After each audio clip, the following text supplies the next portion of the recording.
Hello everyone, it's Shane Kanto, your Wasteland Reviewer, and welcome to The Wasteland, my weekly show where I take a deep dive into a particular film, and we're early on here in the world of John Ford going into his third film that's actually available to watch, which is Hellbent. And I have my very good friend Paige here, was more than happy to sit and watch this 50-minute movie, and she has lots of thoughts. Paige, thank you so much for coming on. Oh my god, stop. No, I don't know. Shane just texts me. He's like, here are your options. When do you want to film? And I just go along with it. Like, I don't even think about, like, oh, do I actually want to do this? She agreed to be part of my 6-person rotation that's going to help me get through so much of the John Ford movies that nobody wanted to pick. Because, most people just went for, like, How Green Is My Valley? And I don't know. The Searchers and stuff like that, and Stagecoach, so... Nope, I was like, I'll just take the little trash baby movies. Those early on ones. Yeah. But for those who haven't tuned in to Welcome to the Wasteland before, we have 3 segments, so we get started with our coming attractions for the week of June 23rd. And this is like the week that June decided to take off. Since it doesn't have a major blockbuster coming out like every other weekend in June. So it's a little interesting with probably the biggest release being No Hard Feelings, which is the new Jennifer Lawrence raunchy comedy, which, that's interesting, this is what Jennifer Lawrence is doing now. Seems problematic, but okay. Just a little. But Paige, what stood out to you most that you're most excited for? I think the one that you told me first, which is what's it called? God is a Bullet. God is a Bullet, yes, thank you. You said it's a thriller and it appears to have some cult involvement, like cult shenanigans, which I love. Yep, satanic cults. Yes, I love a cult. Love that satanic panic. I love a cult. And it has Jamie Lannister in it. Yeah, and I don't know anything about it besides that, but I would watch it. So there you go. Yes. It definitely looks like it has enough going for it to be potentially interesting. Sure. I had to go with the expanded release of Past Lives, which is the new A24 film, because, like, basically, if it says A24 on it, I'm automatically more inclined to go get excited to watch it. And it's about 2 friends who have not really been in contact for like 20 years and reconnecting in a week in New York. And it just sounds like the kind of mundane kind of drama that A24 is just like, yes. And then maybe throw in some twists. I don't know. We'll have to see. But the thing is, like, it has really rave reviews. As of right now, it's the highest rated film from June. Oh, nice. It's like a 97% on Rotten Tomatoes. Oh, all right. It's going toe-to-toe with Across the Spider-Verse. Oh, really? Okay. Yep. I have doubts that that'll make anywhere near as much money, but all of those hipster cinephiles are going to go out and find it, so... Okay. Including me. Yeah, especially you. I did get a press screening for this, but it was the same night as The Flash press screening, and I have a sinking feeling I'm going to be less worried about people spoiling Past Lives than the Flash movie. So I'm kind of like, I don't want this ruined any more than they tried to ruin it already. So I had to make a tough decision. I'll go to the press screening, I'll put a beard on for Past Lives, and I'll let you know how it is. No, I'm just kidding. I'm Shane. I'm just kidding, because every time I go to a press screening with him, there are all these little goblins who are like, oh, hello, Shane, hello, love you, be friends with me. It's cute. You're popular. I would like to make a comment that I would not refer to any of them as goblins. Thank you, Paige. No, they're not like... Not every like guest's thoughts or opinions are directly lined up with the expression of the Wasteland Reviewer. No, I meant like that in an affectionate way. I meant maybe like a better word would be like gnomes. Just like they're happy to see you. It's cute. I mean, they know who I am there, and it feels nice. It does. So, but every time it's just like there are all these people who are like, "Hello, Shane." So, but I bring up your little gnome friends to say that I could not pose as you. Everyone knows who you are. Correct. I also have, like, how much taller am I than you? Way taller, and also like well, never mind. I'm considerably larger than Paige, so no, it would be hard to that's not what I was going to say. I'm just saying, like, my boobs are bigger than yours. Correct. So there you can't really hide them. Anyway, So, apologies to all of Shane's film friends, because I didn't mean to call you a goblin. I love you. Now for our second segment of Welcome to the Wasteland, which is our feature of the week, which is John Ford's film Hellbent. It is. I've been trying to do some more backstory and stuff like that. There's a lot less backstory on this one than the last two, and a lot less interesting stories about this one. Okay. Because John Ford played some fun games trying to get some of the other ones made. This one, it's starring yet again Harry Carey as Cheyenne Harry. Very creative. Yeehaw. So obviously, yeah. John Ford and him had a good working relationship that he kept coming back as the same character in different stories. The only actual physical version of this film is from the Czechoslovak Film Archive, which is why when we watched it on YouTube, it was in German, it looked like. Germans, title cards for some reason. That was weird, but... So it was very interesting reading subtitles for title cards for an American film. Yeah, it was very strange. And it was just because I feel like this movie was already confusing, but it just added 2 more layers of confusion. There's a lot of moving pieces for a 50-minute movie, to be perfectly honest. Yeah. And a lot of sexual tension between a lot of characters. Mm. And this actually was released on a physical Blu-ray and DVD copy by Kino Lorber. Okay. So they're doing the good work, bringing back movies on physical media. Okay. So if I liked this more, I probably would have bought it. But I didn't. Yeah, So. I didn't like this either. Well, Paige, what are your general thoughts on this film? I had to really force myself to pay attention. I was scolded by both you and Jess, I think, while we were watching it, which is fair. But I just it was so aggressively uninteresting. And I don't know. I like watching silent films with historical value, but I just can't. I've never seen one where I get emotionally invested. Well, and in this particular situation, it's not like this is a classic film either. I had no idea what the hell this movie was before I did my deep dive into John Ford's filmography, and you can tell why this isn't one of his films that's a classic that people adore, because there are certainly a lot of moments in the film that kind of lacks an energy about it or an urgency, despite the fact that this film's only 50 minutes. Mm-hmm. There are some impressive technical aspects that kind of stood out to me. I did think it was interesting that it got introduced in this frame narrative, where a movie starts in this older home and this guy in a suit, and you're I know at least when I was sitting there, I was thinking this doesn't seem like a John Ford movie at this point. Yeah. And then there's this amazing shot, and putting it in context, this is from 1918, so this was kind of revolutionary, is you have this man looking perpendicular to the camera, and the camera slowly zooms in on this painting of some kind of bar brawl, and then that quick edit of us being in the painting, and then we're in the story. So this film is more interesting if you're looking at the technical aspects than it is story wise. And there's fleeting moments of excitement.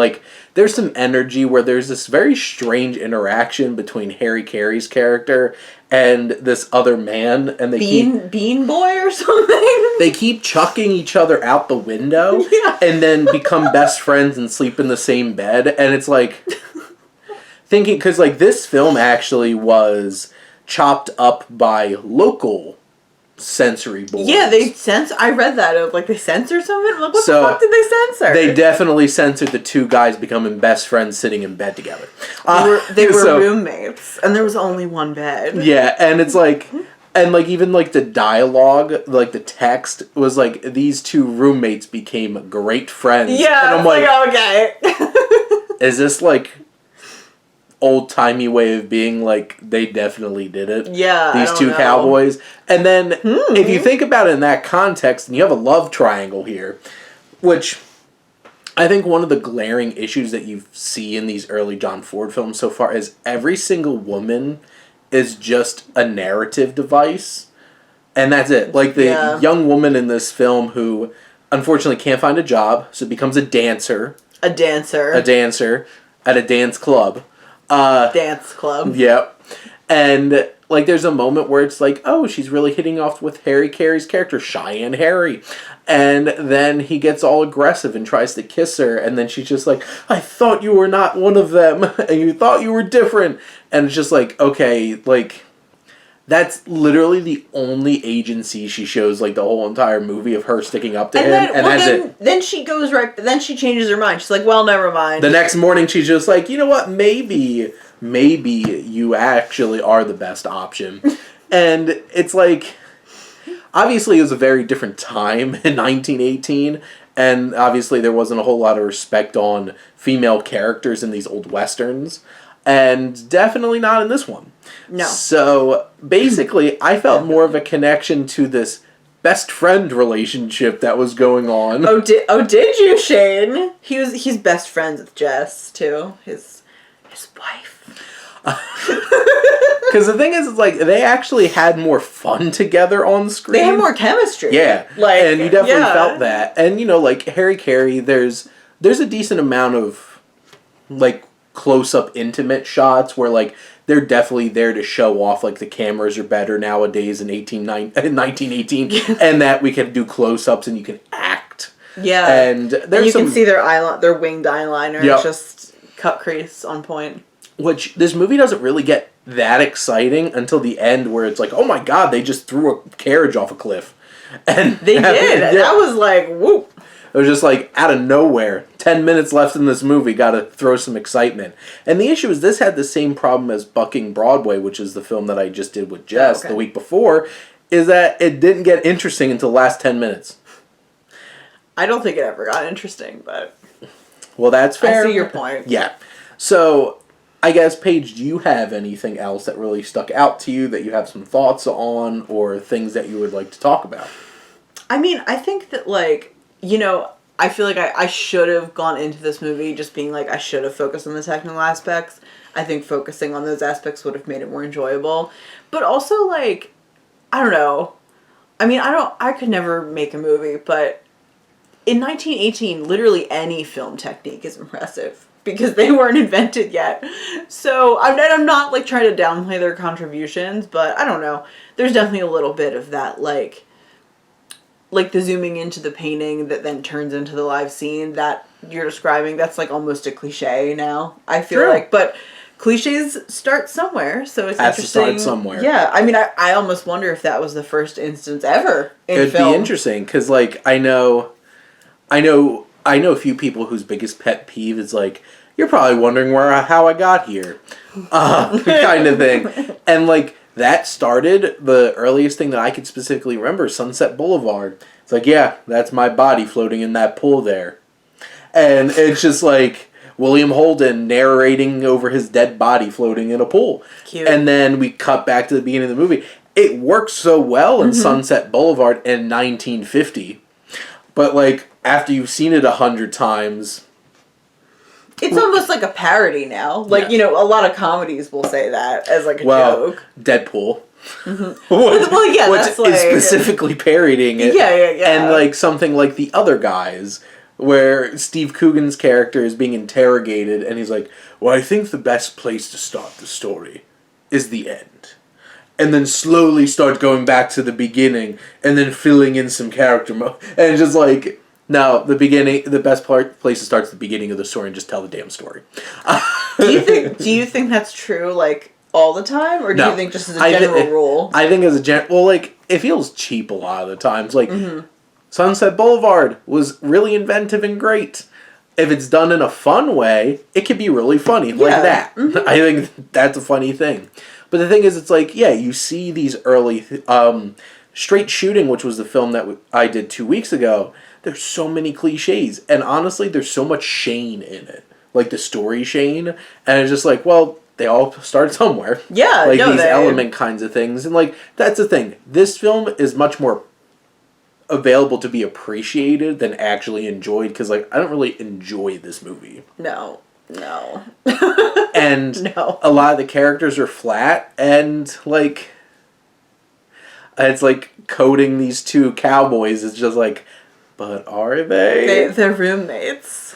The and bedmates. like I'd rather them end up together at the end of this movie. I was literally like, can someone do anything? Like, but of course, he winds up with the woman at the end of the movie because that's how these movies end.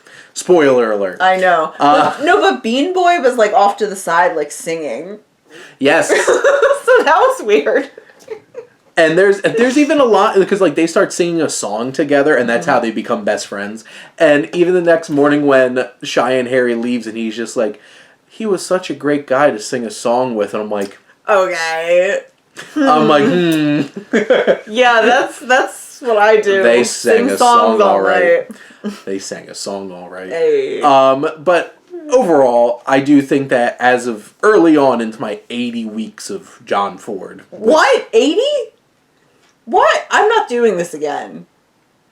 I'll be here to emotionally support you. I'm not watching. I have lost movies. one of my go-to people to fill in spots. Oh God! Wait. Do you need me to do more? Fine, I'll do more. All right.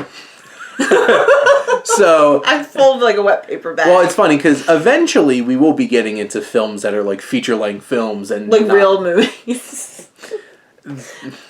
Well, this is a real movie. All right, you're too. right. You're right. Just, I'm sorry. You're right.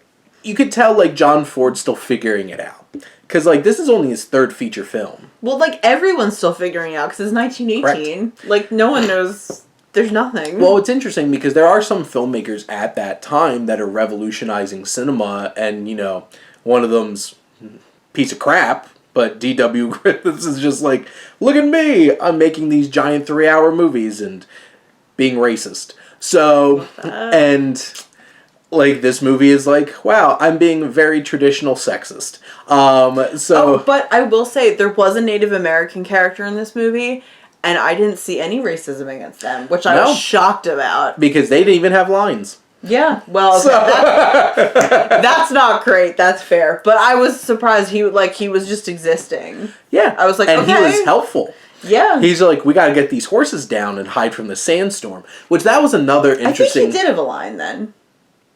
Well, he didn't get like a... I don't think title card? Yeah, I don't think he got a text card, but he obviously had to say something. Yeah.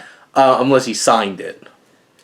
But I didn't notice that. No, I didn't either. But that was an interesting scene towards the end of the film with like the sandstorm. Like, it's interesting how you make those things work without CGI. Mm-hmm. I'm just imagining they're all laying down in the sand and a giant fan somewhere just blowing, blowing all the dirt in and stuff like that. Yeah, you had to get creative. I mean, it doesn't look horrible. Yeah, and this probably is and it's also on YouTube. Mm-hmm. So like the last film that I watched was remastered on a Criterion Collection Blu-ray. Oh, so it looked a lot nicer, mm-hmm. But like I feel like this is decently preserved for a film that literally only has one physical print left. Mm-hmm. Because this was crazy. There's still 60 John Ford films missing that nobody can find. How many movies did this man make?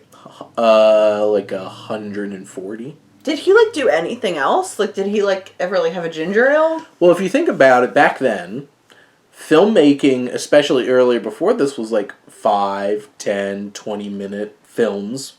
So like he made a lot of those. But yeah, he directed until the 70s when he died. Wait, so he was directing in 1918 and 1970? Yeah. I read about him for this video, but I must have forgotten because I didn't realize he like lived that long or was working that long. Well, yeah, and it was interesting because he came back into the the zeitgeist of film because of The Fabelmans, because he pops up in it and has his whole. If you have the horizon at the top, it's interesting. If you have the horizon at the bottom, it's interesting. If you have it in the middle, it's boring as shit. Get out of my office. What? I didn't see The Fabelmans. That's the kind of like attitude that John Ford brought to the table. He was like this really cantankerous asshole. Clearly. And that was actual advice he gave to Steven Spielberg. That's like weird. Okay. But it's great advice. Is it? Well, here's the thing. If you watch... I actually went back and looked because one of my favorite ending shots of any movie is Indiana Jones and the Last Crusade. and they're riding off into the sunset. I'm like, I'm sure the horizon's in the center and they're riding off to... No, the horizon's at the bottom of the screen, the sun's coming up, and they're riding off. I'm like, see, he listened to John Ford. What about that? Oh no, well, because one of my favorite shots involving horizons is in A New Hope, with the two suns on Tatooine. Like, that's a bomb shot. And I guess the horizon... is at the bottom. Oh my god! Okay, never mind. Okay, which John the thing Ford... is, yeah, because Star Wars is a space western, and it was very heavily influenced by all those kinds of films, so it's interesting. But I think our conversation was honestly a little more interesting than some of this movie. Not to toot our own horns. But... We're so funny. What are you talking about? Getting into our recommendations, and now for something completely different. Paige, what if I wasn't done? I have more to say. No, I am done. I felt the natural progression of our conversation go towards, like, we're not talking about this movie anymore. Yeah. So. No, you're 100% right. But you can watch it on YouTube if you want to check out and watch along all of the 80 John Ford movies I'm going to be talking about on my channel. Now, what have I got myself into? Well, you're not going to have to do all of them. I know, but it's fine. I've accepted my fate. It's fine. So, Paige, what would you like to recommend? So two Netflix adventures for Paige this week. Much to the chagrin of John, my poor fiance. I have watched the new season of Queer Eye on Netflix. I love Queer Eye. My fiance will wander into the living room and I'll be crying. I don't know. It's like how I find Jess, or she texts me while she's watching Bluey. Yeah, it's like literally exact same vibes, exact same scenario. I love Queer. I don't care. And I love that Karamo is a social worker, actually. So, like, he's really good at brief solution focused therapy. So that's enjoyable to me as a social worker. And then the other thing I want to recommend is, I love this show on Netflix, I Think You Should Leave. It's Tim Robinson's show. And a lot of, like, the clips from the show are, like, viral on, like, TikTok or Instagram. You sure about that? Yeah, exactly. You sure on that? So, I haven't finished watching that season, but it's very funny. So, definitely recommend. I feel like I'm going to have to check it out, because how many times I see that on TikTok at this point. It's very weird, but I like it. I like that weird, like, surreal... I didn't do anything! Just, like, raging. It's perfect. It's really funny. So those are my recommendations. If you want to laugh and cry in the same day, you can do that. There you go. Now, I have two quick recommendations. So for those who haven't checked it out yet, I have a new article series on sifpop.com. It's called The Shortlist, and it is a monthly article where I spotlight some newer short films. And one of them that I just watched was Cat and Moth. And basically, it's a cute little animated film about a cat and a moth fighting over a spot on a couch. That's cute. It is short and sweet to the point, and it's fun, and it gets really weird at the end. Oh. So it goes straight surrealist in, like, the last minute of it. Is it, like, dark? It's not dark, it just gets weird. All right. And I checked it out on Short of the Week, which is a great YouTube channel where they consistently bring in short films from the past couple of years. So... go check out that channel. Good to know. And my wife, who is a avid Storm Chaser fan.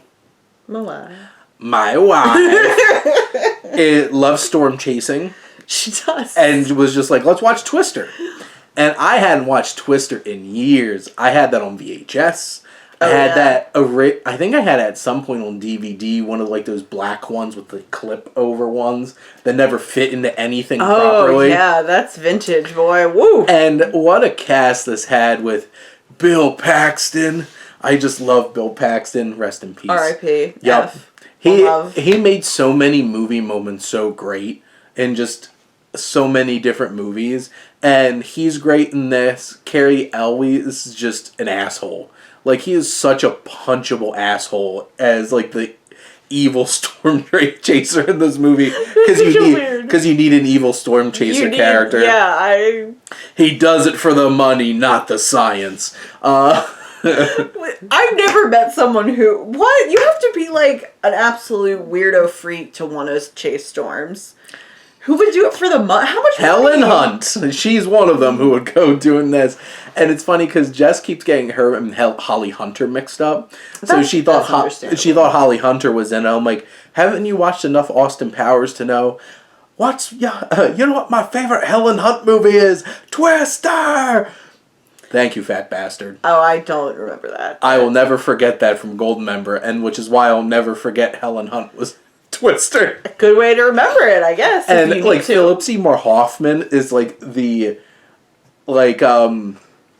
that guy in the group that's, like, pure chaotic energy. And that's what I try to be. I think you would appreciate this character. He was the most fun in the movie. And you even have, like, Alan Ruck. I'm like, oh my god, it's Cameron. And also and Connor from Succession. I was gonna say, who? Cameron, you mean Connor from Succession. He is... Connor from Succession has now usurped Cameron from Ferris Bueller as Alan Ruck's legacy at this point. I kind of And there's a whole bunch of other random people, but like, Jess is like, I just wanted to watch a silly movie. I'm like, when was the last time you watched Twister? And like, right off the bat, like, death at the beginning of the movie. It's legitimately thrilling and scary at moments, and has amazing sound design. The CGI hasn't aged the greatest. There's some shots, looks great. Get too close? No. Yeah. You're just like, I mean, you know. I'm watching like Power Rangers the movie at this point. Oh, no, sorry. Not great. No, it's not. Yeah. I've seen Twister before, but it was a long time ago.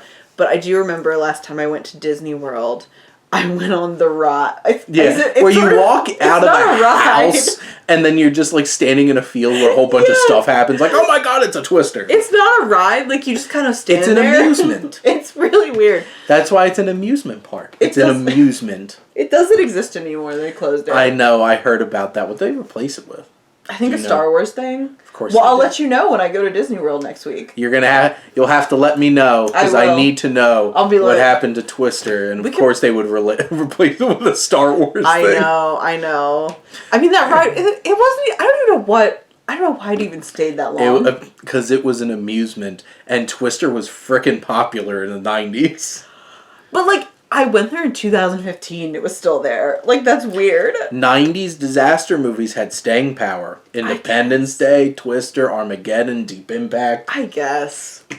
I mean, I don't disagree. I'm just saying I think it was a weird choice to keep that around. I thought it was it's so odd because, like, you have, like, Michael Bay, Roland Emmerich, Jan de Bont was the one who directed Twister. What has he done besides that? I felt like there was one movie, and I don't remember off the top of my head. I'll check it out later. But check out Twister. It's on Amazon. You could rent it for like $3. But those are our recommendations, and that's a wrap on Welcome to the Wasteland this week. Paige, thank you so much for coming on and talking some John Ford. Thank you, Shane. Always a pleasure, sir. And thank all of you out there for always tuning in and supporting your Wasteland Reviewer.